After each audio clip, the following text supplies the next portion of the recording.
पच्चरा। पच्चरा श्रावस्ती के नगर सेठ की पुत्री थी। किशोरवय होने पर वो अपने घरेलू नौकर के प्रेम में पड़ गई। जब उसके माता पिता उसके विवाह के लिए उपयुक्त वर खोज रहे थे तब वो नौकर के साथ भाग गई।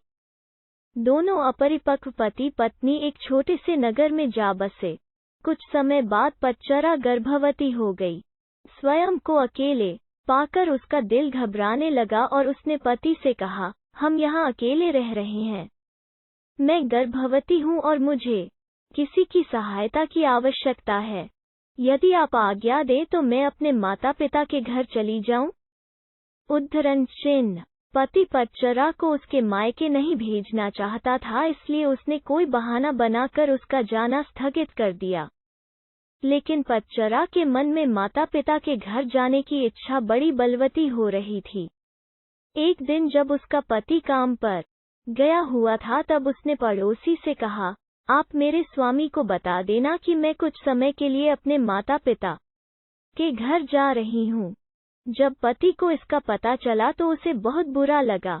उसे अपने ऊपर ग्लानि भी हुई कि उसके कारण ही इस कुलीन कन्या की इतनी दुर्गति हो रही है। वो उसे ढूंढने के लिए उसी मार्ग पर चल दिया। रास्ते में पच्चरा उसे मिल गई। पति ने उसे समझा बुझाकर घर वापस लिवा लिया। समय पर पच्चरा को प्रसव हुआ। सभी सुखपूर्वक रहने लगे। पच्चरा जब दूसरी बार गर्भवती हुई तब पति स्वयं उसे उसके माता पिता के घर ले जाने के लिए तैयार हो गया। मार्ग में जोरों की आंधी वर्षा होने लगी। पच्चरा ने पति से कहा कि वो किसी सुरक्षित स्थान की खोज करे। पति झाड़ियों से होकर गुजर रहा था, तभी उसे एक विषधर सांप ने काट लिया और वो तत्क्षण मृत्यु को प्राप्त हो गया। पच्चरा अपने पति की प्रतीक्षा करती रही और ऐसे में ही उसे प्रसव हो गया। थोड़ी शक्ति जुटाकर उसने दोनों बच्चों को साथ लिया और पति को खोजने निकल पड़ी। जब उसे पति मृत मिला तो वो फूट फूट कर रोने लगी, हाय, मेरे कारण ही मेरे पति की मृत्यु हो गई। उद्धरण चिन्ह। अब अपने माता पिता के सिवा उसका कोई न था। वो उनके नगर की ओर बढ़ चली। रास्ते में नदी पड़ती थी। उसने देखा कि दोनों बच्चों को साथ लेकर नदी पार करना कठिन था, इसलिए बड़े बच्चे को उसने एक किनारे पर बिठा दिया और दूसरे को छाती से चिपकाकर दूसरे किनारे को बढ़ चली। वहां पहुंचकर उसने छोटे बच्चे को कपड़े में लपेटकर झाड़ियों में रख दिया और बड़े बच्चे को लेने के लिए वापस नदी में उतर गई। नदी पार करते समय उसकी आंखें छोटे बच्चे पर ही लगी हुई थीं। उसने देखा कि एक बड़ा गिद्ध बच्चे पर झपटकर उसे ले जाने की चेष्टा कर रहा है। वो चीखी चिल्लाई, लेकिन कुछ नहीं हुआ। दूसरे किनारे पर बैठे बच्चे ने जब अपनी माँ की चीख पुकार सुनी तो उसे लगा कि माँ उसे बुला रही है। वो झटपट पानी में उतर गया और तेज बहाव में बह गया। छोटे बच्चे को गिद्ध ले उड़ा और बड़ा नदी में बह गया। उसका छोटा सा परिवार पूरा नष्ट हो गया। वो विलाप करती हुई अपने पिता के घर को चल दी। रास्ते में उसे अपने नगर का एक यात्री मिल गया, जिसने उसे बताया कि नगर सेठ का परिवार अर्थात उसके माता पिता और सभी भाई बहन कुछ समय पहले घर में आग लग जाने के कारण मर गए। यह सुनते ही पच्चरा पर दुखों का पहाड़ टूट पड़ा। उसे तनमन की कोई सुध ना रही। वो पागल होकर निर्वस्त्र घूमने लगी। उसके मुख से यही शब्द निकलते, पति मर गया, बड़ा बेटा डूब गया, छोटे को गिद्ध खा गया, माता पिता और भाई बहनों को चिता भी नसीब नहीं हुई। उद्धरण चिन्ह। ऐसे ही विलाप करती निर्वस्त्र घूमती फिरती पच्चरा को सभी अपमानित और लांछित करके यहाँ से वहाँ भगा देते थे।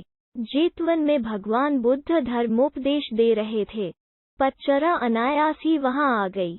उपस्थितों ने कहा, अरे, ये तो पागल है, इसे यहाँ से भगाओ। बुद्ध ने उन्हें रोकते हुए कहा, इसे मत रोको, मेरे पास आने दो। पच्चरा जब बुद्ध के कुछ समीप आई तो बुद्ध ने उससे कहा, बेटी, अपनी चेतना को संभाल। भगवान को अपने समक्ष पाकर पच्चरा को कुछ होश आया और अपनी नग्नता का बोध हो आया। किसी ने उसे चादर से ढांक दिया। वो फूट फूट कर रोने लगी। भगवान, मेरे पति को सांप ने डस लिया और छोटे छोटे बच्चे मेरी आंखों के सामने मारे गए। मेरे माता पिता, बंधु बांधव सभी जलकर मर गए। मेरा अब कोई नहीं है। मेरी रक्षा करो। बुद्ध ने उससे कहा, दुखी मत हो। अब तुम मेरे पास आ गई हो। जिन परिजनों की मृत्यु के लिए तुम आंसू बहा रही हो, ऐसे ही अनंत आंसू तुम जन्म जन्मांतरों से बहाती आ रही हो। उनसे भरने के लिए तो महासमुद्र भी छोटे पड़ जाएंगे। तेरी रक्षा कोई नहीं कर सकता। जब मृत्यु आती है तो कोई परिजन आदि काम नहीं आते। यह सुनकर पच्चरा का शोक कुछ कम हुआ। उसने बुद्ध से साधना की अनुमति मांगी। बुद्ध ने उसे अपने संघ में शरण दे दी। धर्म के परम स्रोत के इतने समीप रहकर पच्चरा का दुख जाता रहा। वो नित्य ध्यान व ज्ञान की साधना में निपुण हो गई। एक दिन स्नान करते समय उसने देखा कि देह पर पहले डाला गया पानी कुछ दूर जाकर सूख गया। फिर दूसरी बार डाला गया पानी थोड़ी और दूर जाकर सूख गया, और तीसरी बार डाला गया पानी उससे भी आगे जाकर सूख गया। इस अत्यंत साधारण घटना में पच्चरा को समाधि का सूत्र मिल गया।